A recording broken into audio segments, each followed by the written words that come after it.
Certo. A Revolução Industrial, então, é um tema, né, bem, acho que em geral, conhecido, assim, ou pelo menos as pessoas geralmente têm alguma noção, assim, do que foi a Revolução Industrial, né? Porque é um processo aí que tem um impacto, né, até os dias atuais. Se vocês buscarem aí, vocês vão ver, se fala na primeira Revolução Industrial, segunda, terceira, hoje já estava olhando aqui, já estão falando que nós estamos na quarta Revolução Industrial, né? Porque a primeira foi essa inicial aí das máquinas, né? Das máquinas a vapor, a ferrovia, enfim, né? E já num segundo momento, a expansão disso, né, em termos mundiais aí. Depois a gente tem a chamada terceira revolução industrial, seria essa a revolução da informática, né, da computação, enfim. E estão falando na quarta revolução industrial, que seria a da inteligência, que aí a ideia da inteligência artificial, sabe? Essa coisa de tudo virtual, de conseguir criar um computador, uma espécie de computador humano, né, a robótica toda, enfim. E essa discussão da inteligência artificial aí, que é uma das coisas que estão mais em voga, assim, nos meios científicos, né, que tem uma série de consequências éticas também, né. Imagino que talvez já tenham com isso, assistido, né, aquela série Black Mirror, né, ali, né. É uma série bem interessante para pensar as consequências aí dessa quarta revolução industrial, né, das inteligências artificiais aí. Mas, enfim, esse processo, então, né, o Hobsbawm vai datar lá de 1780. Aqui eu trouxe uma série de imagens, assim, bem até conhecidas na internet, tá, gente? Algumas eu consegui uma fonte, outras não, porque isso já está tão disseminado, assim, mas são imagens lá do século XIX ainda, né? Alguns desenhos também, para mais ilustrar, assim, a aula, né? Aqui mesmo nessa capa que eu coloquei, né, já mostra que as crianças, ui, pulou aqui, as crianças, né, trabalhando aqui numa indústria têxtil, né, então, que é uma das questões que a gente vai falar, né, da Revolução Industrial, os impactos aí no trabalho, enfim, e trabalho infantil, né.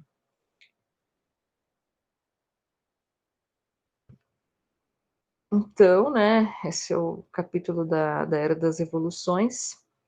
O Hobsbawm ele coloca, né, em ordem cronológica, assim, achei mais interessante para a gente porque a Revolução Francesa ela vai gerar mais discussão, enfim, vai ter que estudar mais detalhadamente.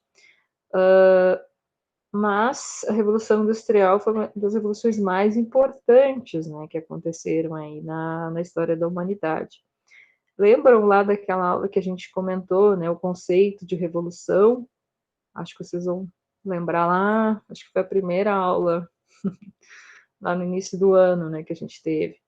A gente debateu o conceito de revolução e depois também, né, a questão lá do mundo em 1780. Né, dependendo dos conceitos que a gente usar, né, para alguns historiadores poderiam pensar, não foi uma revolução, né, foi uma transformação do capitalismo, enfim, né. Mas aí, se a gente pensar que revolução, né, é um conceito que expressa uma grande transformação na sociedade, né, a gente pode dizer que sim, né, que a Revolução Industrial foi, sim, uma revolução, né, e o próprio Hobsbawm, né, que era um marxista de carteirinha, hein, vai dizer sim, né, foi uma revolução, porque as mudanças, né, que esse processo todo provocou foram muito grandes, né, em termos aí econômicos, sociais, principalmente, né, muito fortes. E que ele estabeleceu mais ou menos, colocou ali que mais ou menos a partida desse processo seria em 1780, né, que aos poucos vai, né, se acelerando e daqui a pouco ele fica muito acelerado mesmo, né, enfim. Chega um ponto que a Inglaterra ela consolida, né, um poder econômico muito grande em função dessas transformações todas, né. E esse processo ele acaba sendo copiado pelo resto do mundo, né, que a Inglaterra então passa a ser uma espécie de modelo aí, né, nessa acelerada transformação industrial. Então ele coloca ali, né, foram retirados os grilhões do poder produtivo das sociedades humanas, assim, é uma aceleração, né, do que é possível produzir de uma forma nunca antes, né, sonhada, acontecida, enfim, em nenhuma sociedade. Então, a partida, né, seria, né, então, quando começou esse processo em maior escala, alguns até falam 1760, né, mas ele acha melhor datar de 1780, né, que pelo contexto que estava acontecendo, ele acha melhor estabelecer 1780, né, e não 1760.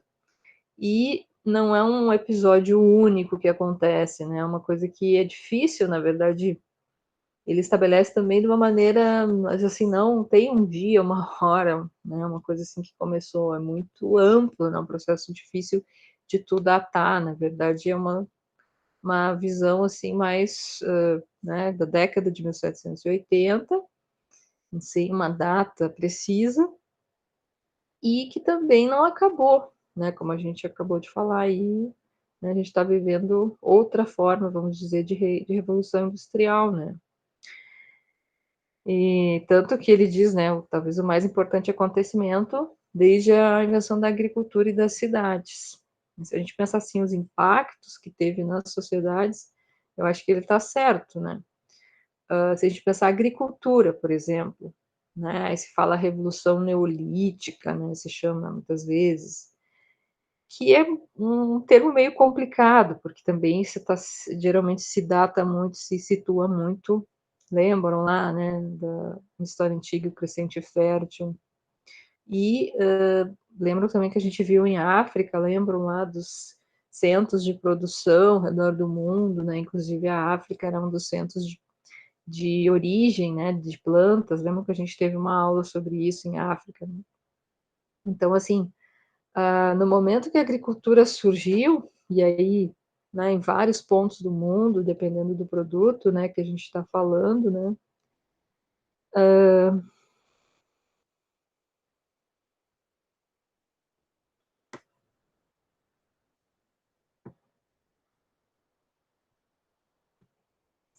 Ah, sim, com certeza, Bianca. Ainda não chegamos nessa parte da poluição aí. Mas em termos, assim, de transformação da vida das pessoas, né, pensem, a agricultura já foi uma grande transformação, né. Você não precisa ficar se mudando todo momento para procurar um alimento, né, uma fruta, fazer a coleta, enfim, ou procurar uma caça, né, ou pesca, enfim.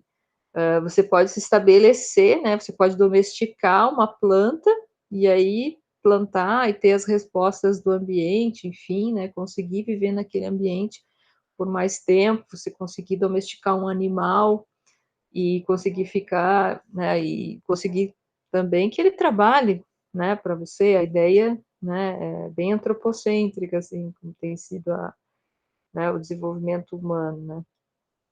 Então, foram impactos muito grandes. E aí, quando se chega na Revolução Industrial, vamos dizer assim, né, se dá um outro, essa interferência humana, né, na natureza se dá em outro patamar, né, muito mais impactante ainda, né.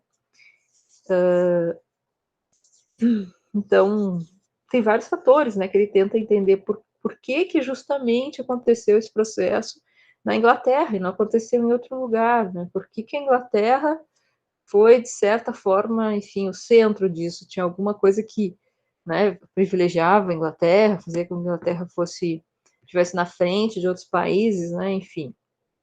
Aí ele começa a falar várias questões, né, por exemplo, não tinha uma superioridade técnica, científica na Inglaterra, né, ela não estava, assim, tão avançada nesse sentido. A França estava muito mais até, se fosse o caso, né, de contar, assim, apenas as inovações científicas. A educação, será que a educação era muito boa, né? Ele até faz uma brincadeira, né? Era uma piada de mau gosto, enfim. Ele diz que na Escócia as escolas e universidades eram melhores, enfim. Mas ele vai dizer que não precisou, né, para acontecer a Revolução Industrial, que tivesse uma educação tão boa, uma ciência tão desenvolvida. Você precisava de poucas coisas, né, digamos assim, poucos avanços para dar partida no processo.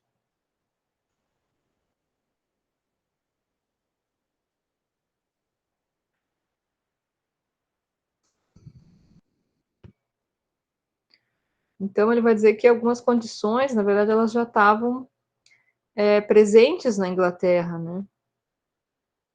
Poucas invenções já foram suficientes, né? Ele cita aí a lançadeira, o tiara, a fiadeira automática, a máquina a vapor. E um dos fatores bem importantes, que aí a Inglaterra realmente resolveu isso antes, né, de outros países, e a gente pode criticar, mas enfim, né, foi encarado como uma solução, é justamente a questão do problema agrário, né, a distribuição da terra, a questão da terra na Inglaterra. Terra na Inglaterra, interessante. Lembram, vocês devem ter estudado isso, a questão dos cercamentos, né? Tem toda a questão de estar a propriedade da terra antes, né, desse processo acontecer, ela estava muito mais difusa, né, e comunal, vamos dizer assim, né? Não existia a própria noção, né, de propriedade, né, gente?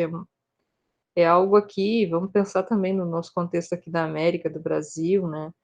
Não existia, no caso do Brasil, até 1850, enfim, aqui já é bem antes, já no século XVII, né? Essa questão na chamada Revolução Gloriosa que eles tiveram lá, 1640, se eu não me engano, eles já têm toda uma solução, vamos dizer assim, para o problema da terra. Antes disso, né, um sistema mais próximo aí do feudalismo, né, as pessoas cultivavam as terras dos senhores, enfim, ou cultivavam locais em que elas não precisavam ter um título de propriedade, eu sou dono dessa terra e moro aqui, enfim, né? Uma série de relações de reciprocidade que ela podia ter, enfim, com outras pessoas, ela produzia e vendia suas mercadorias no mercado, numa feira local, enfim, né? Mas ninguém ia lá tirar ela da terra, incomodar, porque ela não tinha um título de propriedade, né? Muitos camponeses realmente tinham, né, dívidas aí, trabalhavam junto a senhores, proprietários de terra, mas quando se tem todo esse acontecimento da Revolução Gloriosa, a Revolução Inglesa, né, se tem e se começa a pensar essa questão da propriedade da terra, esse tipo de propriedade comunal, né, pessoas que estão cultivando um pedaço de terra e sem um título de propriedade, isso não pode mais acontecer, né? Então começa a se ter cercamentos das terras, começa a ter definição, título de propriedade, né? Então não se pode mais ter simplesmente cultivar uma terra, ser um camponês, se você não tem o título, né? E aí o que acontece com isso, né? Milhares, milhões de pessoas são expulsas dos seus locais, né? Das suas casas, dos seus locais de trabalho, enfim, dos seus locais de cultivo, né? Então, esse é um processo que já está acontecendo antes da Revolução Industrial, de certa forma, isso acontece e aí isso dá se prepara, né, o contexto ali para o que vai acontecer depois. Então, porque aí chega um ponto nesse processo de que a maioria das terras ela está concentrada nas mãos, né, de poucos senhores, então acaba tendo poucos senhores com poucos proprietários, na verdade, né, com grandes extensões de terra, concentração de terra, né, brutal. A terra passa a ser uma mercadoria, né? Esse é o ponto, né? Então, muitos autores dizem que é aí que começa o capitalismo de fato. Então, porque a transição, digamos assim, do sistema feudal para o sistema capitalista, né, ele vai passar por várias questões. Ele não acontece, né, de um dia para o outro, é uma coisa que vai acontecendo até o feudalismo, né, ele deixar de vigorar para começar um sistema capitalista, né, leva um tempo. Então, muito tempo eles até convivem os sistemas, né? Mas era necessário para ter uma transformação, né, que o tipo de propriedade ele mudasse, né, o tipo de trabalho mudasse.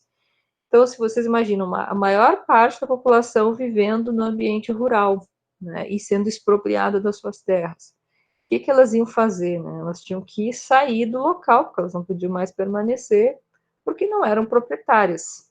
Né? Agora você tem que ter, né, uma relação de compra e venda para você ter direito a ocupar uma terra, né? Ou ser um trabalhador, enfim, né? Mas aí assalariado, enfim, com todos os problemas que inclui isso também. E também aos poucos, né? Então toda essa atividade agrícola deixa de ser em grande parte de subsistência, né? Ou direcionada para um mercado mais local e começa a realmente ser, né, destinada para venda para as cidades, enfim, com, né, a transição aí do feudalismo para o capitalismo também, né, a gente tem então, um revigoramento, vamos dizer assim, das cidades. Elas, claro que nunca deixaram de existir, né, durante a Idade Média, mas elas passam a ter uma importância maior. E também, aos poucos, então, né, esse objetivo do lucro, ele começa a ser cada vez mais forte, né, na Inglaterra. Isso, claro que também vai acontecendo nos outros países, mas lá isso acaba sendo mais forte por todos esses fatores, né? Então, essa noção de propriedade, essa noção, né, de capital e trabalho, tudo isso surge, né, começa nesse contexto da Inglaterra. Tem, né, em função da própria Revolução Inglesa, o rei ele foi, né, executado pelo povo, enfim, tem o surgimento de um parlamento, né, então que não é só o rei, a autoridade do rei, né, você começa a ter um parlamento que vai dividir o poder, também vai ter decisões, então o poder do rei ele vai ficar mais restrito, né, não vai ter todo o poder que tinha antes no sistema absolutista. Tudo isso começa na Inglaterra, depois vai acontecer também, né, processo na França, enfim, em outros países também. Vai ter construção de frota mercante, estradas e vias navegáveis, isso é importante, você tem que preparar, se você quer dar um salto, né, em desenvolvimento e produção, como é que você vai escoar essa produção? Né? Você tem que ter estradas, enfim, e navegação pronta para isso, né? Então, chega um ponto que a política, né, o fazer político, ele coloca, né, engatado no lucro, ou seja, o objetivo da política, né, e da economia passam a ser o lucro, né? O lucro é a coisa mais importante e que até hoje, né, nenhuma atividade econômica vai acontecer se não tiver, né, esse motivo, vamos dizer assim, de conseguir lucro. Então o dinheiro começou a governar. É o que a gente tem hoje, né, gente? O dinheiro que governa, né? Eu brinco, a gente vive num sistema dinheirocêntrico, né? E aqui isso estava começando. Mas e aí, a Revolução Industrial, né? Ela acontece como, né? Qual é o tipo de indústria que começa a, todo esse processo? É a indústria têxtil. Um dos mandamentos, né, mais importantes aí de todo esse processo é comprar quando aquela mercadoria está barata, a matéria-prima está barata, enfim, e vender quando ela está mais cara. Né? Bem aquela coisa da economia, porque para tu conseguir lucro, né, tu tem que comprar barato e vender mais caro. E a diferença disso é o lucro. Então, tinha duas questões aí importantes, né, que tinham que acontecer. Então, uma indústria que tinha que já, né, oferecer uma recompensa excepcional para quem estivesse fabricando aquilo, né, e ao mesmo tempo também ter para quem vender, né? Então, assim, são vários fatores que levam aí a própria Inglaterra, digamos, a tomar a dianteira nesse processo, né. Antes disso, a gente tem toda aquela questão do sistema doméstico, as pessoas produzindo em casa, enfim, algo mais rudimentar, eu diria, né, enfim, em termos de produção, né. Depois que acontece todo esse processo também de liberar as pessoas do campo, né, como eu falei, as pessoas saindo do campo, deixando, né, de precisar de ter aquela atividade o tempo todo voltada para a agricultura, elas, grande parte, elas vão para as cidades, né, e elas estão desesperadas, elas estão famintas, né. O que vai acontecer com elas? Elas vão ser a mão de obra, né, barata e fácil de alocar nessas indústrias que estão surgindo. Então, um processo que meio que complementa o outro, né, um processo de exclusão terrível e Professor, brutal, né. eu posso falar um pouquinho? Claro. Professora, mas diante da tua fala aí, que você está falando que por primeiro, no caso, vem a primeira tecelagem, né? E depois os outros tipos de fábricas ali. Uhum, Dá a se entender que, digamos assim, que parece que houve uma reunião da elite e dentro dessa reunião eles falaram assim, ó, vamos começar a expulsar esses moradores de suas terras comunais aí, né? Vamos fazer esse cercamento, né? Porque a gente precisa de funcionário no futuro, a gente precisa de gente para trabalhar para a gente, e assim a gente vai impedir que eles possam produzir o próprio produto que eles têm que utilizar, no caso, tecer, plantar, uhum, né? Porque se eles uhum, não fazem esse tipo de cercamento, essa expulsão dos moradores de suas terras, para quem é que eles iam vender? E aonde que eles iam achar uhum, trabalhador? Né? Então a uhum, impressão que a gente tira disso no caso, parece que houve-se uma uhum, reunião complô em relação a essa população pobre, né? sim. Não, eu não descartaria isso, né, não sei se dá para dizer que teve uma reunião, talvez muitas, mas que é um processo, assim, bem pensado, foi, né, gente, porque olha a situação que gera, né, o caos social que vai gerar em função das pessoas desesperadas, famintas, né, e vamos pensar, né, quem é que ia querer, assim, porque, ai, de livre e espontânea vontade, trabalhar numa indústria, né, correndo uma série de riscos. Imaginem o que que era uma fábrica dessas lá no início do século XIX, 1800 e pouco. Imagina o que que era isso, né? Empregando criança, empregando mulheres, né, que era, a gente já vai falar aqui, a mão de obra mais barata, né, trabalhando 14 horas por dia, 16 horas por dia, né, ganhando um salário basicamente só o que dava, era suficiente para comer e se manter em pé trabalhando, né, então, vocês acham que alguém assim, ai, vou escolher esse trabalho porque eu acho que é maravilhoso, né? Então, assim, é uma situação que força mesmo as pessoas a isso, né? E o Hobsbawm coloca bem nessa linha, não só ele, outros historiadores, né, relacionam esses dois processos, né? Porque você não tem como, né, gerar essa mão de obra em grande quantidade se você não tiver essa saída das pessoas do campo, né? Não sei se teve uma reunião assim, mas que é um processo assim coordenado, pensado, bem maior, né, gente? A gente às vezes não quer pensar que exista, não, existem sim poderes acima de nós que pensam as coisas em como lucrar mais, em como ganhar mais dinheiro, né? E que pensam processos macro que devem acontecer, gente.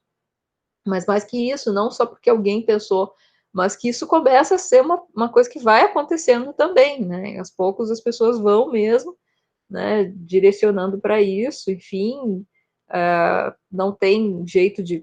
Porque muitas dessas pessoas gostariam de continuar vivendo no campo com a vida que elas tinham, né, que podia ser muito mais interessante, né? A questão aí, por exemplo, de se regular pelos, né, ritmos da natureza, e já na fábrica você tem que prestar atenção ali no relógio, nos tempos, né?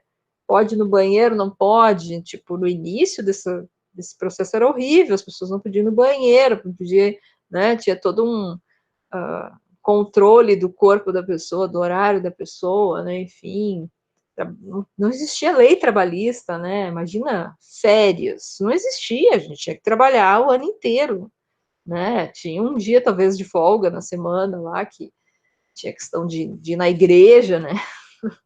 Na missa, algo assim. Fora isso, era trabalho o tempo inteiro. Você chegava em casa, você jogava na cama, dormia, acordava, comia alguma coisa e ia para a fábrica. Era um negócio assim, era, né? Viver para trabalhar, não trabalhar para viver. E quem é que ia fazer isso, né, de livre, espontânea vontade, achando que aquilo era muito bom? Então você tem que, né, de alguma forma, o sistema encontrou essa saída, né, e de forçar as pessoas a tomar essa decisão, né. Então, assim, aí olhando do ponto de vista dos industriais, né, de quem investiu dinheiro nisso, no início, você pode pensar também que era uma coisa meio louca, assim, porque colocar dinheiro numa fábrica, tá, mas isso vai dar certo, né? Eu vou ter retorno, vai ter quem compre, né? Então, assim, tem todos os movimentos políticos também da Inglaterra que vão acontecendo para ampliar esse mercado global, porque já chega um ponto que a própria Inglaterra produzia tanta coisa que, né, os próprios habitantes dela já não era suficiente para comprar tudo aquilo, né? Então ela tinha que expandir. E aí vem a questão também do colonialismo, né? Que ela apoiou, enfim, né? E apoiou o fim da escravidão em alguns locais para que pudesse gerar um mercado consumidor também, né? E aí entra também, então, esses locais, né, digamos que fora da Europa, né, enfim, que acabam a Inglaterra começa a ter que expandir de alguma forma, né, sua área de influência e conquistar esses locais como mercado, né. Ele dá uma série de dados ali no texto que são bem interessantes, né, também, de como a Inglaterra consegue, né, expandir os seus mercados de tecido inicialmente, né, que tecido é o grande produção, a primeira, enfim, né, a questão do algodão, tudo, como é que funciona. Porque, na verdade, gente, essa produção, né, de tecidos, ela já é anterior, né? Como eu estou dizendo, já tem as fabriquetas, as manufaturas, né? Primeiro, toda a produção de artesãos que faziam as roupas, e aí eles faziam todo o processo, né, do início ao fim, como uma costureira, né? Hoje, vamos dizer, pega uma roupa e faz do início ao fim, né? Mas, com as fábricas, né, esse processo começa a ser organizado.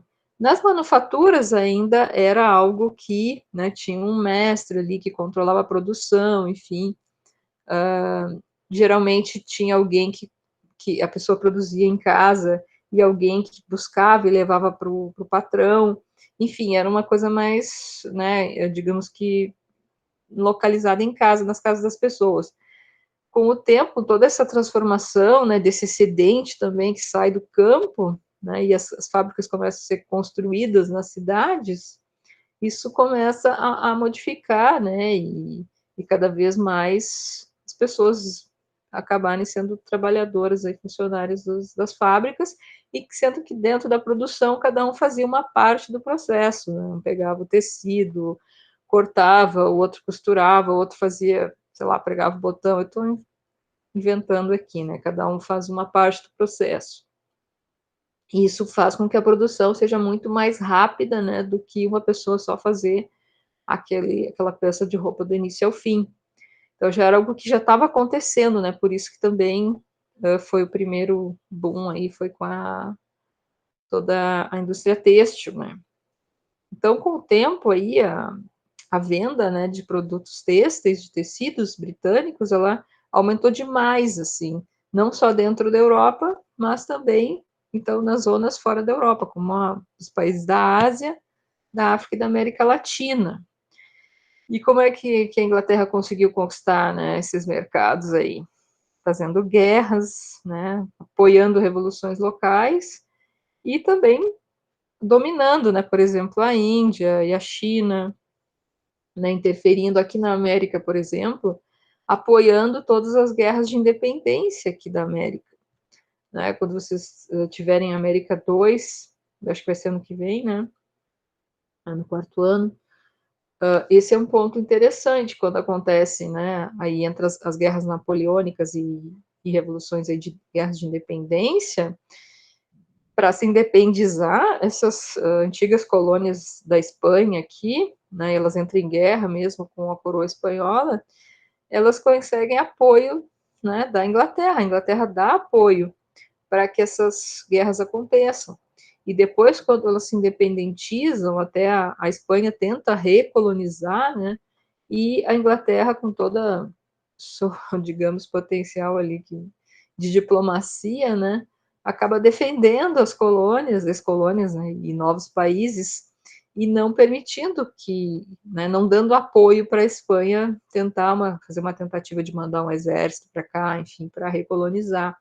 Mas não que a Inglaterra fosse boazinha, tipo, não quero mais que existam colônias no mundo, ao contrário, porque ela teve as suas colônias, né, inclusive na África, como a gente viu também a história da África, né, porque ela queria que aqui não tivesse mais um domínio, né, de metrópole e colônia, porque ela poderia, então, vender os produtos aqui para os países da América.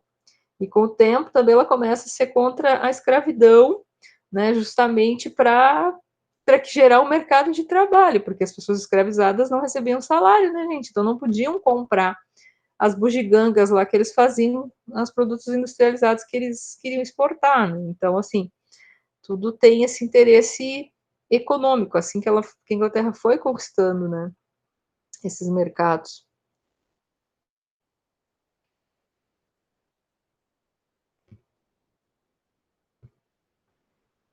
A Índia, então, né, esse é um ponto, assim, nossa, bem, eu diria até triste, né, porque antes dessa expansão, né, da indústria têxtil na Inglaterra, quem era grande produtora de tecidos no mundo? Era a Índia. E o tecido indiano, nossa, né, até hoje tem um status, assim, uma qualidade superior, né? Mas tinha muito mais, era, né, exportava para diversos países. Se vocês lembrarem lá, né, aquela antiga Rota da Seda, né? Todo o comércio que tinha antes da chegada aqui dos europeus na América, que eles, né, faziam caravanas, viajavam para a Índia para comprar especiarias, tecidos, etc., né? Então, assim, tecidos era algo que a Índia historicamente, né, exportava, vendia para a Europa. E com o desenvolvimento da Revolução Industrial, né, o tecido indiano ele acaba ficando muito caro, né, e o tecido inglês ele acaba sobrepujando, porque eles conseguem fazer uma produção muito maior, um custo mais baixo, né, porque aí na Índia ainda era uma produção de mais de um estilo manufatura, estilo doméstico, né, não era ainda essa produção em larga escala industrializada da Inglaterra. E aí a Inglaterra acaba sobrepujando a produção da Índia, acaba quebrando mesmo, né, desindustrializa a Índia e acontece uma, né, coisa bem típica aí de uma potência assim, colonizadora que quer destruir, né? Eles destroem, né, a indústria indiana. E a Índia acaba tendo que, então, virando uma consumidora, uma importadora de tecidos da Inglaterra, né? Você acaba se invertendo isso.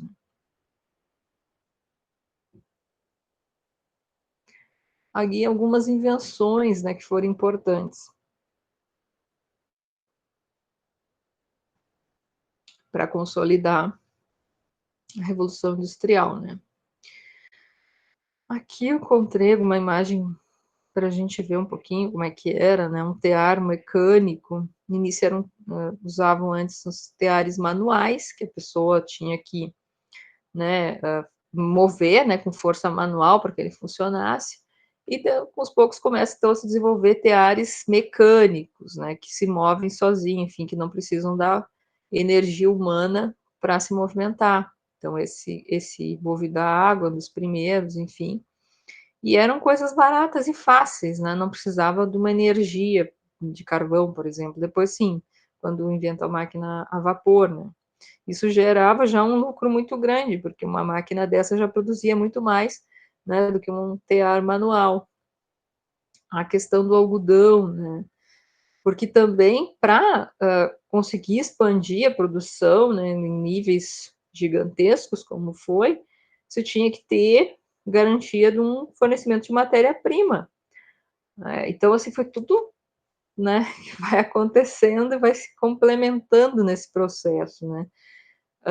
Você tinha que ter um grande suprimento de algodão para poder fazer os tecidos, né, fazer as roupas, enfim. E da onde que vinha esse algodão? Né? Grande parte desse algodão vinha do sul dos Estados Unidos. Né? Vejam que interessante aqui, que a ex-colônia, recentemente era colônia, né? Estados Unidos, a independência é 1776, e já né, era um país aí escravocrata, que continuou sendo, na verdade. E nos Estados Unidos, né, a produção escravocrata se concentrou mais ao sul, né, os estados do norte, em geral, não tinham escravidão. Então, vejam só, foi com a mão de obra escrava, né, escravizada, que os Estados Unidos se tornaram também um grande exportador de algodão para a Inglaterra. Né? Então, aí também tem uma complementaridade econômica, vamos dizer assim, mesmo que os Estados Unidos, né, deixou de ser uma colônia da Inglaterra, mas continuou tendo uma ligação comercial muito forte. Né? Até encontrei algumas imagens na internet, enfim, ainda a fotografia, né, gente inventada em 1820 e poucos, né, se encontra ainda algumas fotografias da escravidão, inclusive do Brasil também se encontra, né. Mas vejam a perversidade desse sistema, né, porque aí a Inglaterra consegue tudo isso, né, com base no trabalho escravo. E depois é interessante isso, porque vocês vejam o cinismo da coisa, né? Aqui na América do Sul, né, a pressão que ela fez, por exemplo, com o Brasil, para o Brasil parar né, de receber pessoas escravizadas da África, né?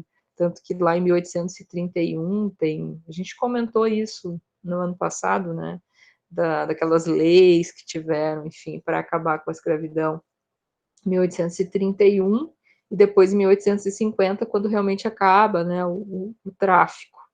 Mas eles ficavam fazendo patrulha no oceano, ficavam, né, quando eles pegavam um navio negreiro, eles mandavam voltar para a África, enfim, né, fazem toda uma pressão aqui porque eles querem acabar, né, com a escravidão, não por motivos humanitários, mas porque eles querem gerar um mercado de trabalho, né, como a gente comentou já.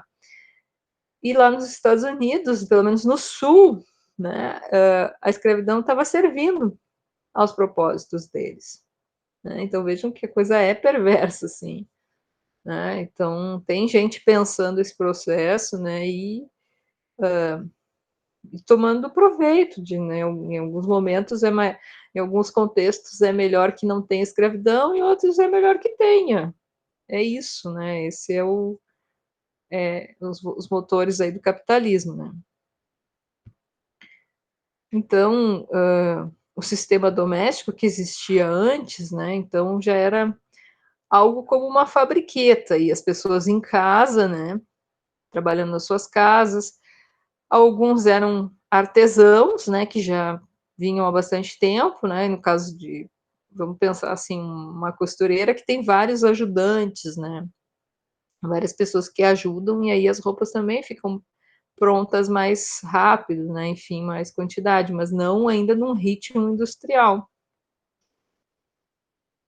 E ainda, quando esse processo da saída do campo ainda não estava tão forte, né, os próprios camponeses, eles podiam ajudar nesse sistema doméstico, né, essas fabriquetas que ficavam no interior, né, fora das grandes cidades, porque não tinha, né, serviço no campo todo ano, né, isso até quem está num contexto rural, assim, já sabe, né, você tem tempos de plantio, tempos de colheita, né? E muitas vezes sobra espaços aí de tempo que você não tem atividade. Então, às vezes, é possível se você conseguir, de repente, né, aumentar sua renda fazendo outra coisa, e as pessoas iam muitas vezes se ofereciam para trabalhar nesses sistemas domésticos aí, nessas fabriquetas, né.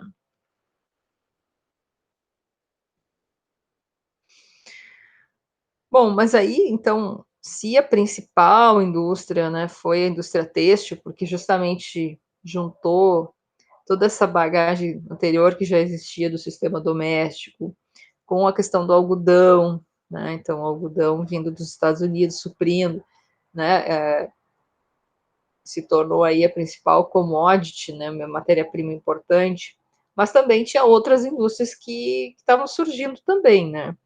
Aí até achei uma imagem aqui de um cervejeiro, né, produzindo cerveja aqui, né, como é que era no século XIX, enfim.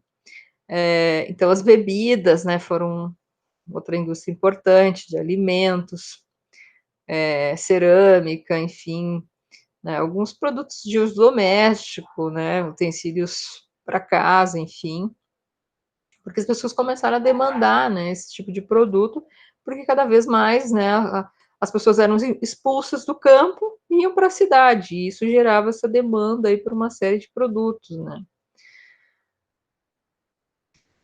Mas essas outras indústrias, elas não eram tão, assim, não tinham poder de transformar, né, a sociedade, a vida das pessoas tão forte quanto a indústria de tecidos. Até o número que elas empregavam, né, de pessoas era bem menor do que a indústria têxtil. E o algodão ele passou a ser realmente algo, né, central aí na economia da Inglaterra. Como um dia o açúcar foi para o Brasil, um dia o café foi para o Brasil, né, nesse momento aqui era o algodão, né, o principal produto aí que regia a economia. Bom, aí a gente entra nas consequências sociais da Revolução Industrial.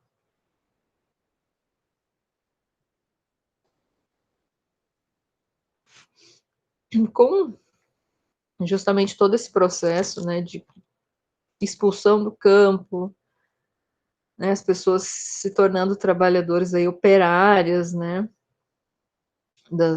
das fábricas nas cidades, enfim, isso leva a toda uma mudança social, né, importantíssima aí no trabalho, né, o que acontece com os trabalhadores, né? Começam a viver num estado de miséria, né, gente, porque assim, vamos pensar no campo, por pior que a pessoa esteja, né, ela planta, ela consegue comida, né, ela tem conhecidos, enfim, ela se vira, né. Chega na cidade, não tem o que fazer, não tem como plantar, não tem como, né, ela é obrigada a trabalhar, gente, é algo assim, é esmagador esse processo, não tem saída, você tem que arrumar um trabalho. E quais os trabalhos que tinham naquele momento, né, principalmente trabalhar na indústria. E aí eram condições que para nós hoje, né, são tenebrosas, assim, de pensar várias horas por dia, né, não existia nada, assim, de uma jornada de trabalho, né, direitos trabalhistas, nada, nada, não existia nada. Então, isso vai gerar um descontentamento muito grande, porque a exploração vai ser brutal, vai ser terrível, né, vai gerar uma diferenciação social muito grande, vai daí começa todo o abismo, né, entre as pessoas que detêm o capital, enfim, enriquecem muito, né, daquelas que só têm a força de trabalho para oferecer, né, e acabam tendo que, né, se deixar explorar, vamos dizer. Só que isso não é tão simples assim, né, as pessoas reagem, as pessoas lutam, né, elas não aguentam, tanto que surgem alguns movimentos aí de resistência, vamos dizer assim, né. O primeiro movimento operário foi o movimento ludista, e que aí começam a quebrar as máquinas, destruir as máquinas, porque aí tem essa coisa, né, da máquina que substitui a pessoa, né, se antes, imagina lá, existia um tearzinho lá, né, que a pessoa fazia, a sua roupinha e tal, lá, o seu, né, seu blusãozinho de lã e tal, fazia o seu tecido, enfim. Não, agora tem uma máquina gigante lá que faz um monte de tecido, né, e aí você só tem que, às vezes, dar uma cuidada ali na máquina, mas ela faz sozinha, né, e nesse primeiro momento, as pessoas não conseguiram enxergar muito bem a situação, né, elas viam que a máquina era culpada, né? Mas na verdade não é a máquina, né? É o sistema, é quem está ali, né, comandando todo esse processo, que é o culpado da situação, não é a máquina em si, né? E a gente pode dizer que aí surge a luta de classes, né? Depois, mais para frente, vamos estudar aí o Manifesto Comunista, né? Enfim, estudar o marxismo, acho que é bem interessante. Mas é aí que começa, né? Então, apesar do descontentamento ele não ser só dos trabalhadores, também os pequenos artesãos e pequenos comerciantes começam a ficar descontentes, né, com esse enriquecimento desses industriais, esse enriquecimento enorme desses industriais, mas os trabalhadores eram os que mais sofriam, né? É que eu encontrei essa imagem, achei bem interessante, porque justamente, né, os salários eles eram tão baixos, gente, eles eram abomináveis, assim, salários, né, terrivelmente baixos. E aí as mulheres e as crianças recebiam um salário mais baixo ainda. Então, várias fábricas, elas nem pegavam funcionários homens, elas pegavam funcionários mulheres e crianças. Porque, claro, questão do machismo, né, de achar que o trabalho da mulher vale menos do que o trabalho do homem, e o trabalho infantil, que hoje é uma coisa, né, inconcebível, é uma coisa que, nossa, é condenável totalmente. Mas naquele contexto não tinha essa visão, né? Criança, não existia o conceito de infância, né? Gente, eu não sei se vocês chegaram a trabalhar com algum professor isso, né? Tem, inclusive, né? O Felipe Arrier, se eu não me engano, tem o livro lá da história da infância, que é muito interessante, né? Como é que essa ideia que a gente tem hoje de infância, de proteger as crianças, né? Isso é algo que foi construído, isso nem sempre foi assim, né? E dependendo das sociedades, né? Criança não era, né, uma fase, a infância não era uma fase da vida que se deveria ter privilégio, deveria só pensar em aprender, né, como a gente tem hoje, por exemplo, né, é um tempo de brincadeiras, enfim, não, você já era um pequeno adulto, né, nesse contexto aqui, pelo menos com as crianças pobres, né, gente, então tem uma diferenciação também. Se você pensar as mulheres da elite estavam em casa, cuidando lá das suas ocupações, das suas empregadas, enfim, né? E a gente depois vai trabalhar a história da vida privada também, que é bem interessante para entender o século XIX, né? A gente vai ver que existe uma diferenciação aqui, né? As mulheres das classes populares já estavam no mercado de trabalho, já estavam ali sendo exploradas, né? Então tem a questão de gênero e a questão social também.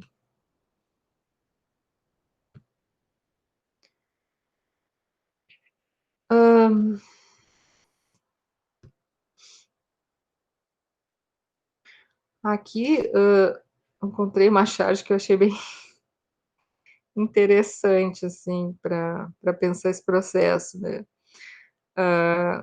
É um trabalhador, né, e o seu patrão ali.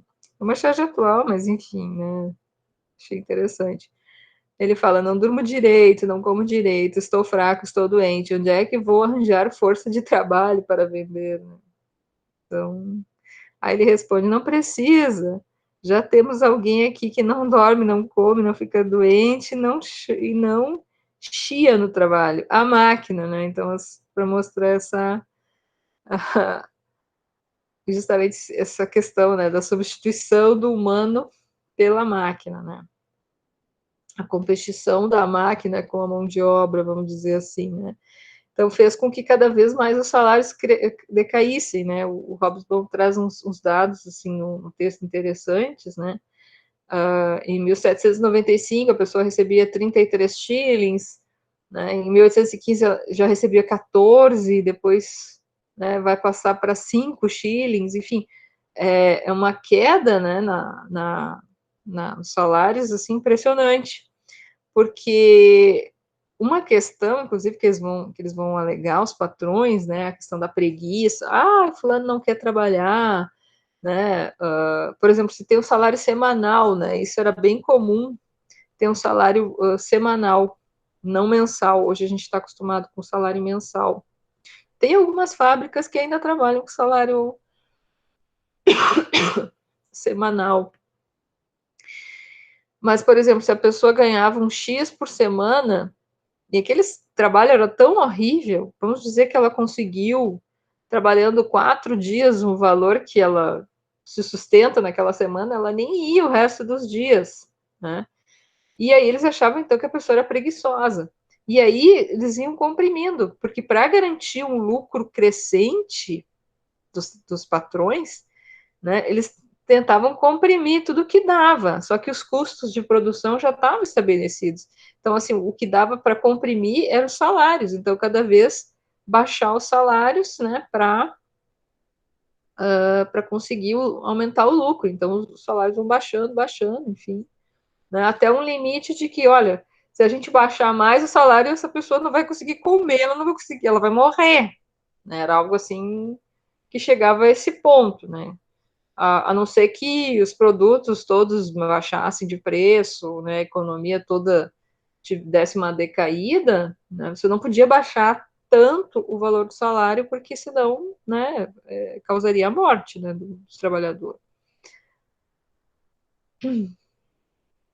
Outro ponto, né, que é importante que ele vai trazer, essa questão dos bens de capital. Tem, em economia, né, quando a gente fala assim, a gente fala bens de consumo e bens de capital. Não sei se já tiveram essa discussão.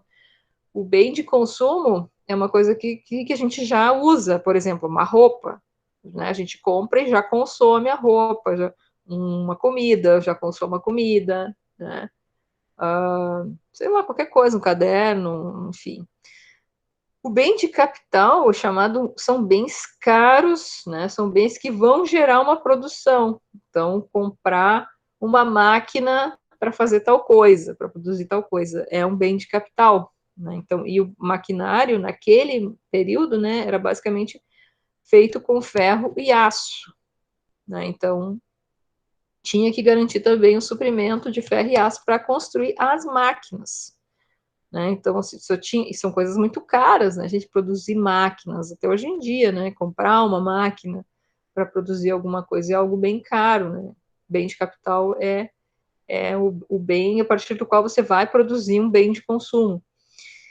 E a questão é que o investimento necessário para esse tipo de máquina só vem mesmo com a Revolução Industrial, porque precisa de muito dinheiro para você conseguir, né, financiar esse tipo de produção. Então, uma fábrica que não produz, né, roupas nem coisas de consumo, vamos dizer assim, uma fábrica tem que ser criada para produzir máquinas para as outras fábricas. Né? Então, esse tipo de fábrica vai custar mais caro que as outras. Né? Mas como eles tinham um capital muito grande, né, um lucro muito grande, que, em função do processo que estava acontecendo, eles conseguiram acumular dinheiro para criar esse tipo de fábrica também.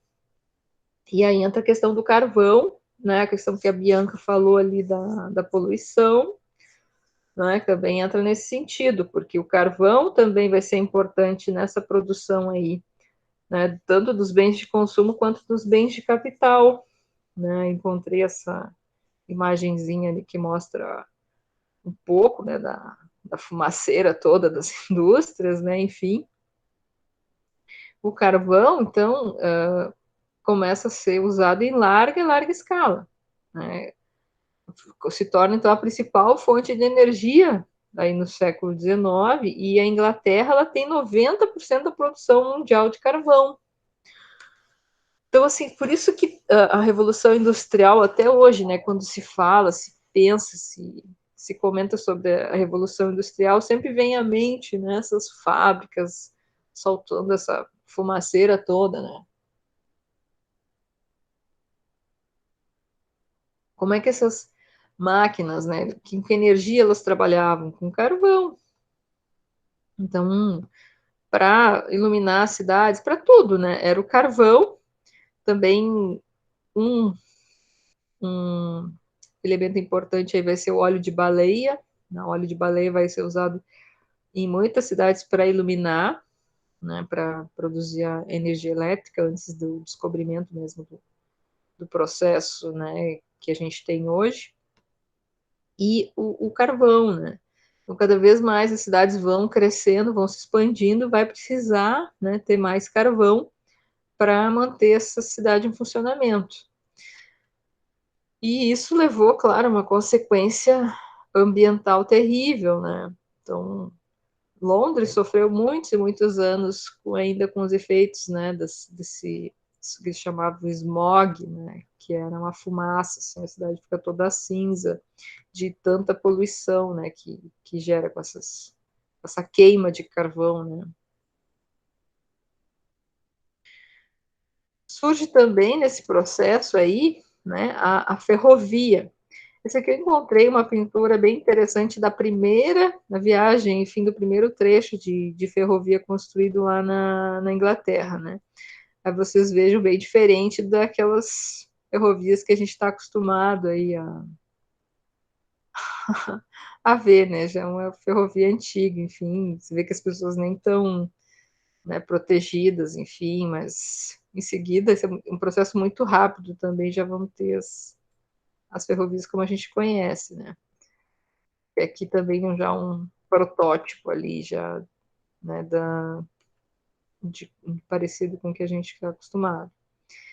Então, a ferrovia, ela vai expressar, né, essa coisa do poder, da velocidade, né, e também vai ser uma forma de aplicar esse capital gigantesco, né, que essas pessoas investiram e ficaram muito ricas, né, algumas pessoas ficaram riquíssimas, né, acumulando lucro em função do processo da Revolução Industrial.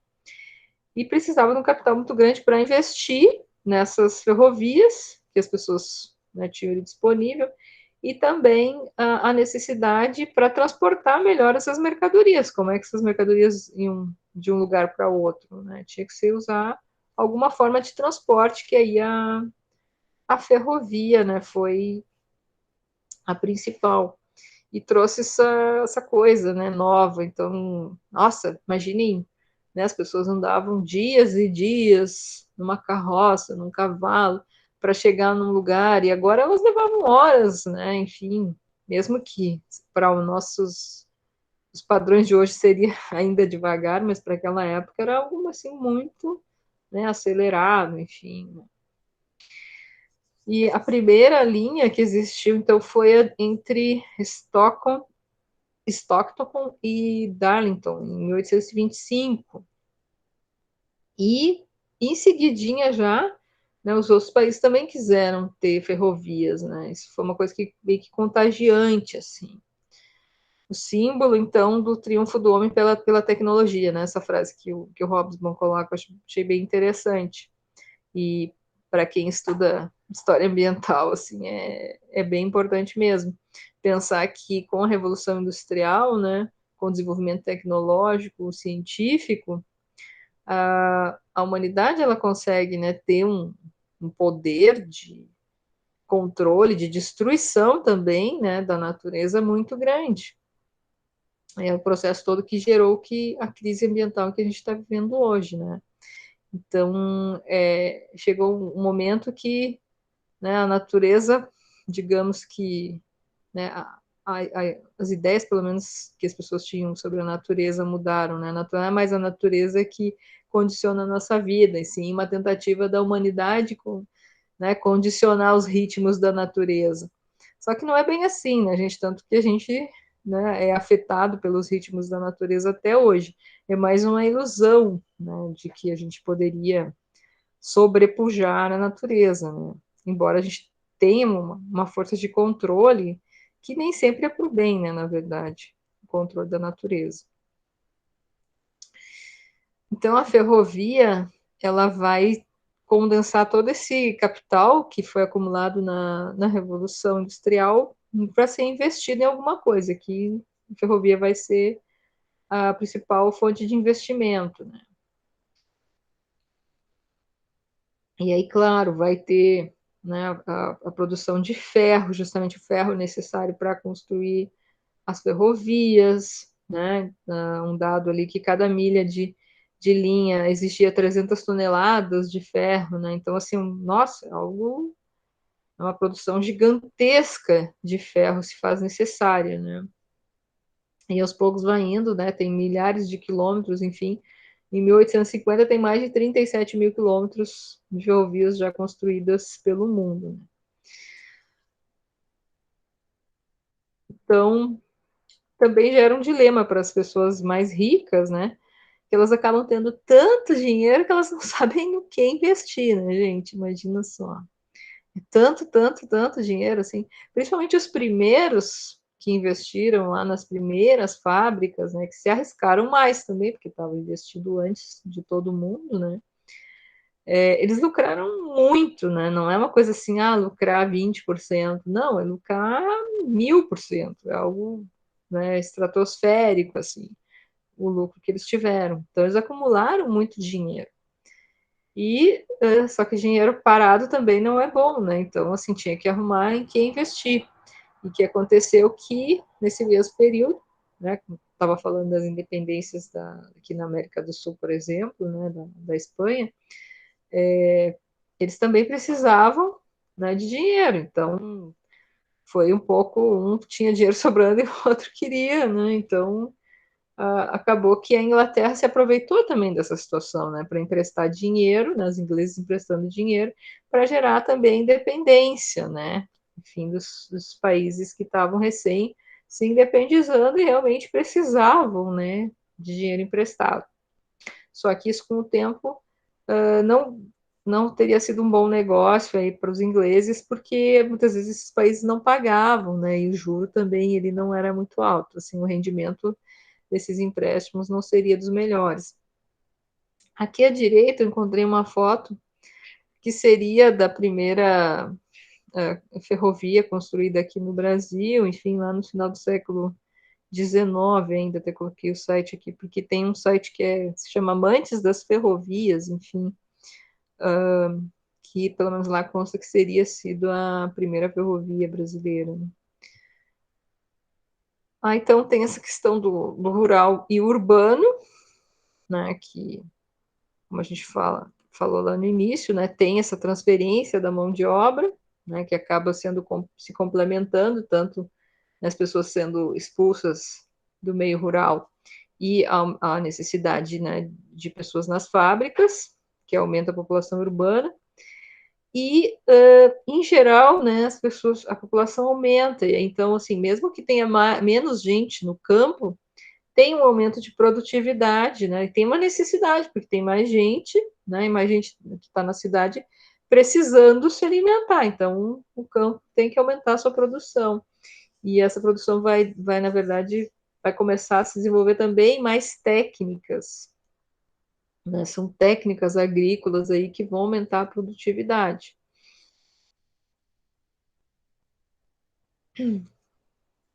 Todo esse processo, então, gera uma grande desigualdade, né? Um país de poucos grandes proprietários, alguns arrendatários, né, que contratam os camponeses, pessoas para trabalhar, e um grande número aí de trabalhadores contratados, então, a maior massa da população, né? Então acontece essa transferência aí, né, em função dos cercamentos.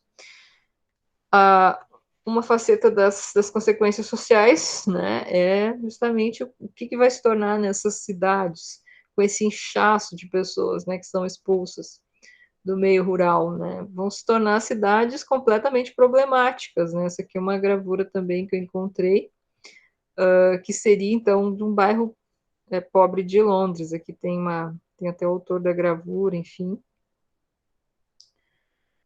de 1872. Então, assim, já pega bem nesse processo, né, de saída das pessoas do campo e ida para as cidades, né? Esse aqui, na verdade, já é um pouco mais já no século XIX, bem depois desse contexto que a gente está falando, mas é interessante para a gente ter uma ideia, né? Enfim, que mais a longo prazo também, de toda a pobreza, né, social que vai levar, né? Então leva uma concentração, na verdade. Teve um enriquecimento muito grande, mas de uma pequena parcela, né, se a gente considerar toda a população, aqueles que lucraram, né, centenas, milhares por cento em cima de tudo isso, e a grande, né, maioria esmagadora da população que é oprimida, obrigada a trabalhar por se manter basicamente num nível de subsistência, né? Muitas pessoas sem trabalho também, que acabam indo para a rua, então é aquela história da oferta e da procura, né? Se você tem uma grande mão de obra disponível, né, para fazer um determinado trabalho, a tendência é que aquele salário baixe bastante, né, gente? Então, os salários baixam quando vocês têm muita mão de obra disponível. Quando é uma profissão que tem poucas pessoas que sabem fazer aquilo, em geral, a tendência é o salário ser mais alto. Enfim. Mas, né, todo esse processo aí, muitas vezes, como o capitalismo gosta de mostrar para a gente que a gente tem escolha, né, que tem mais liberdade, mas não é bem assim, né, gente? Aí é que está. Nesse caso aqui, as pessoas foram forçadas, né, a tomar essa decisão aqui, ou elas morriam de fome, né? Então, mudanças bem importantes que vão acontecer aí no trabalho, né?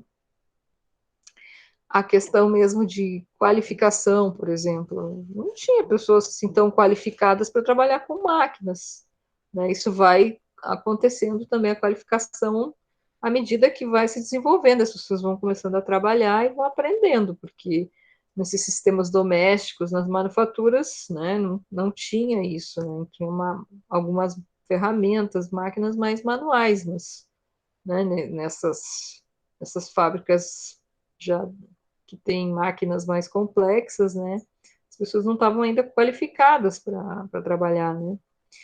E o ritmo, né? Aquela questão do tempo diferente, né? Não é mais aquele tempo das estações, da natureza, é um tempo conforme o relógio, conforme o seu patrão, né? Que condiciona. A questão da preguiça, né? Que eu tinha comentado antes já lá. Que a ideia é que eles dizem, né, os patrões, fulano é preguiçoso, eles são tão preguiçosos, né, então vamos baixar o salário ao mínimo, assim, que aí tu não tem o que fazer, tu é obrigado a trabalhar a semana inteira para ganhar aquele valor, né, se tu pagar bem, na cabeça do patrão, né, mas não é só isso, a questão é que o trabalho é tão ruim, você trabalha tanto, não tem nunca folga, né, então é complicado, né. E aí entra a questão da disciplina, né, dos conflitos também que acontecem nas fábricas, as pessoas todas, né, amontoadas ali dentro de uma fábrica. Vai dar briga, vai dar conflito, né?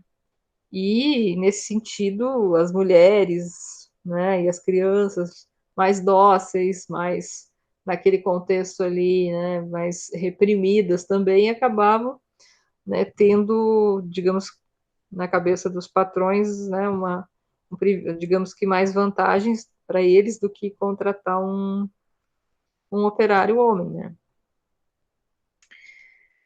Então, o que acontecia muitas vezes para resolver essa coisa da disciplina, né? Em vez dos próprios patrões contratarem, né, os trabalhadores, muitas vezes acontecia o subcontrato, né? Que era uma pessoa, então, que um trabalhador qualificado, de repente um artesão, enfim, que tinha já mais conhecimento, que subcontratava trabalhadores que eram os verdadeiros, né, operários, vamos dizer assim, que realmente faziam aquele produto. E contratava, a pessoa trabalhava ali na fábrica, mas que ele que era o patrão, digamos assim, um intermediário entre o dono da fábrica, né, e os trabalhadores. Isso eu fiquei pensando, é muito parecido com a terceirização, né, gente, que hoje a gente tem aí. E o quanto que a terceirização é um retrocesso também, né? Vamos pensar, né, expandir essa terceirização aí como foi, né, agora recentemente, né? Um processo complicado. E aí tinha toda essa questão, então, de ter que treinar, né, recrutar os trabalhadores, mesmo aqueles que tinham uma certa qualificação, ninguém, né, não tinha habilidade anterior, então tudo isso também foi um desafio importante, né? Não tinha escassez de capital, né, justamente por essa acumulação toda que o processo da Revolução Industrial gerou, mas tinha todas essas consequências sociais aí difíceis, né. No final do texto do Hobbes, Washington, enfim, ele coloca ali, né, que a Inglaterra é a oficina do mundo, nada poderia detê-la, né, e daí eu fiquei fiz uma provocaçãozinha aqui no final e coloquei a imagenzinha ali da capa do Manifesto Comunista, enfim, né, do Marx e Engels ali, uma imagem de um levante na Alemanha, justamente, né, que é onde surge aí, né, onde o Marx e o Engels são alemães, né, enfim, mas uma das sublevações que vai ter, depois a gente vai falar, né, um pouco mais para frente, de 1848 aí, né, então os operários também começam a se rebelar contra tudo isso, né, então não é tão simples assim. E aí, se eles vão conquistar alguns direitos trabalhistas a duras penas, né, é porque eles se organizaram, lutaram, enfim, todos os movimentos sociais, movimentos operários, né, porque se deixassem para os patrões, eles não estariam, né, digamos, de boa vontade, aceitando, né, que existissem direitos trabalhistas, né. Na verdade, foram lutas ferrenhas dos trabalhadores para conquistar isso, né.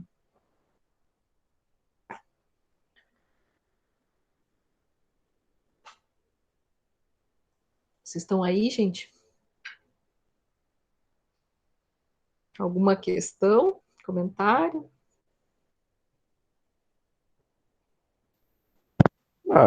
Posso fazer um comentário, professor. Hum. Em relação a essas crianças que trabalhavam nas fábricas, né? Uhum.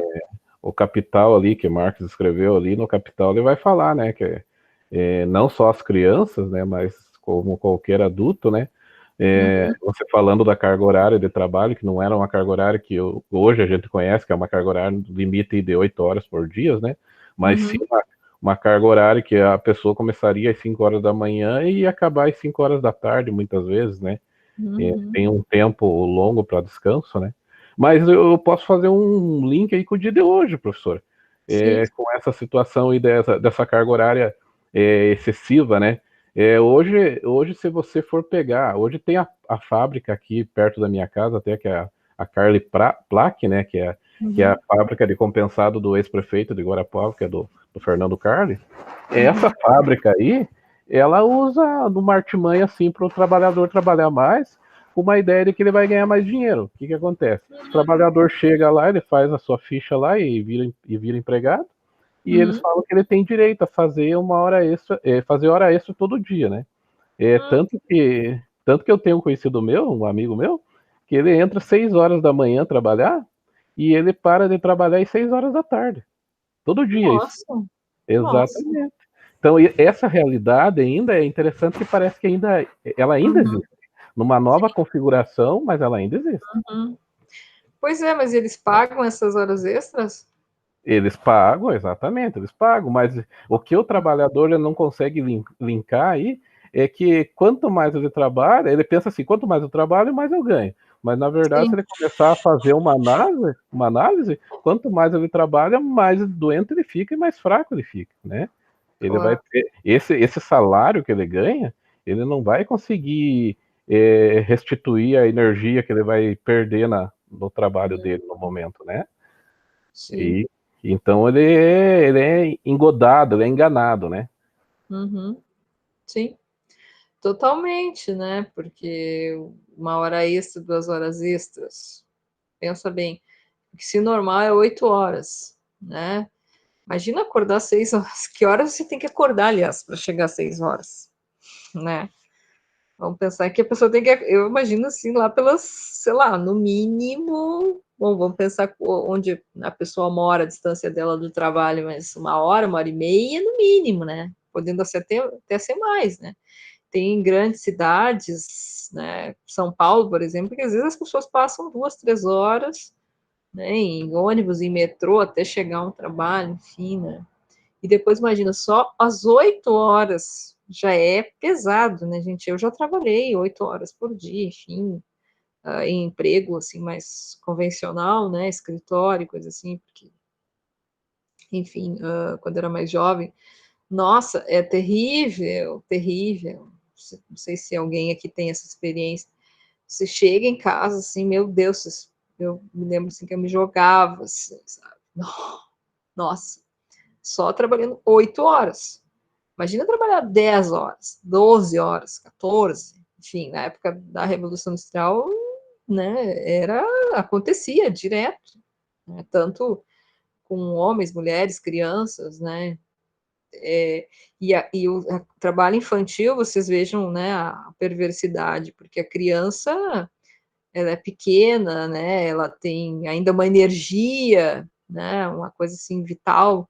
Vocês sabem, né, a criança aguenta correr, brincar, um monte, né? Então imagina, em vez dela brincar, ela pegar aquela energia natural dela, né, de desenvolvimento e ficar lá né, numa fábrica fazendo, sabe, horas e horas por dia, trabalhando em pé, muitas vezes, assim, é uma coisa, né, hoje, para nosso contexto hoje, é uma coisa abominável, assim, né?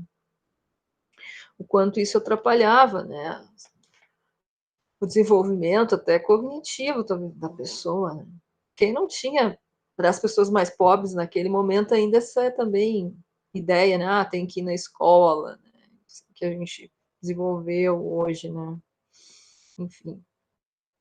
E a ideia da infância mesmo, né? E os demais aí, gente, falem. Alguém tem experiência de trabalho, assim, alguma indústria, alguma coisa que gostaria de pensar, fazer alguma relação? Conhece alguém? Sei lá.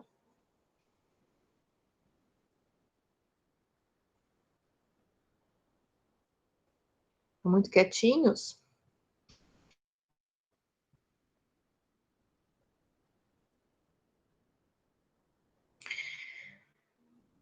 Então, professor, eu mesmo, é, Essa é boa, Bianca. pois é, eu esperei alguém falar, ninguém falou. E eu vou Pois é. falar, né? Não, esse é um assunto que me interessa. Viu? Mas Uhum, então, você veja bem, eu falei ali desse rapaz, né? Mas eu mesmo tive essa experiência aí, e não faz muitos anos aí atrás, né? Faz uns 12 uhum, anos atrás aí, eu trabalhei em fábrica. E uhum, essa realidade do trabalhador de fábrica, ela ainda é existente no nosso mundo, né? uhum. Só porque aqueles que não fazem parte não conhecem, né? Então não tem como saber. Mas eu mesmo, muitas vezes eu fui trabalhar eu ia trabalhar 2 horas da tarde e voltava 5 horas da manhã, 6 horas da manhã para casa, né? Ah, Então, você falando de trabalhar 8 horas por dia, dá um desgaste, e dá mesmo, eu trabalho 8 horas por dia, né? E o meu serviço é uhum. muito leve, meu serviço é muito leve, né? Sim, mesmo assim, né? Mas Já. o desgaste emocional, né? Tudo, então Sim, tem tudo isso. sim. Eu posso falar da minha experiência mesmo agora, né, gente, como professora, né? Eu nem sei quantas horas, eu já perdi a conta de quantas horas eu trabalho por dia, assim. Tipo, hoje vai ser um dia, tá sendo já, né, um dia puxado, por exemplo, eu tenho essa aula com vocês, de tarde vai ter uma reunião 1h30, né, sempre quarta-feira reunião de departamento, mas hoje a gente vai ter reunião de NDE, então, assim, se eu começar a contar quantas horas, né, eu vou ter, sei lá, 2, 3 horas de reunião, porque essas reuniões também, aquelas reuniões que não acabam. Tá, você não está lá levantando uma pedra, você não está fazendo uma coisa pesada, você está só sentada aqui. Mas o desgaste que dá, gente, nossa, porque é uma coisa assim que você fica tenso numa reunião, né? Mesmo que seja aqui pelo Meet, né, computador, você fica naquela tensão, né? Você fica prestando atenção, o que as pessoas estão falando, né? Se você tem que falar alguma coisa, você fica. Isso dá um desgaste mental muito grande. Né? Eu geralmente me dá dor de cabeça. Essas reuniões geralmente me dão dor de cabeça. Então, assim, e daí de noite, hoje, por exemplo, eu não teria aula, mas aí uma turma já está pedindo para eu dar aula porque o professor entrou e pediu atestado, não vai dar aula. Então, assim, como eu tenho que compensar aulas ainda em função desse período aí que a gente ficou, né, sem aula, eu vou ter que aceitar, vou ter que dar essa aula, né, que eu ainda vou ter que bolar alguma atividade, alguma coisa, que aula expositiva de uma hora para outra não tem como. Então, assim, tudo isso, né, já estou pensando quantas horas eu vou trabalhar hoje, né, então, meu Deus, eu vou passar quase praticamente o dia inteiro trabalhando, né, e não estou na Revolução Industrial. Então, tudo é relativo, né, gente? né? Mesmo vocês aí que estão em casa estudando, né? Às vezes tem dias que imagino que vocês tenham que estudar, fazer trabalho, né? Se envolver várias horas naquilo, né? Mesmo que não é, você não tem um patrão ali te incomodando, né? Mas também se fica, né? Cansado, esgotado, né? Então imagina uma pessoa ali nesse contexto trabalhando horas, né? Em condições precárias, e na Inglaterra que faz aqueles frios absurdos, né? Então é bem complicado, né? Mas quem mais gostaria de colocar alguma coisa?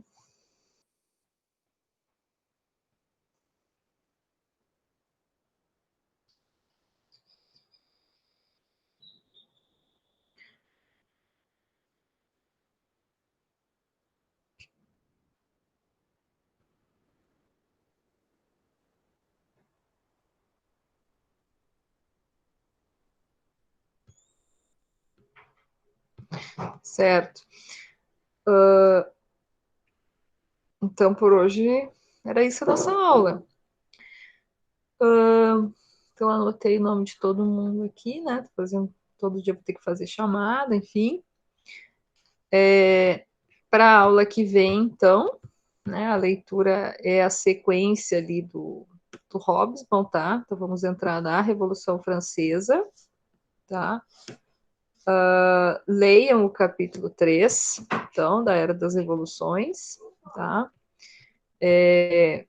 Ainda não, mais para frente eu vou fazer mais pressão para vocês se manifestarem, tá, gente? Assim, a gente está começando e tal, né? Porque aí a questão da avaliação, né? Vai valer nota, então, né? Vocês têm que participar também. Deixa eu só parar de gravar aqui.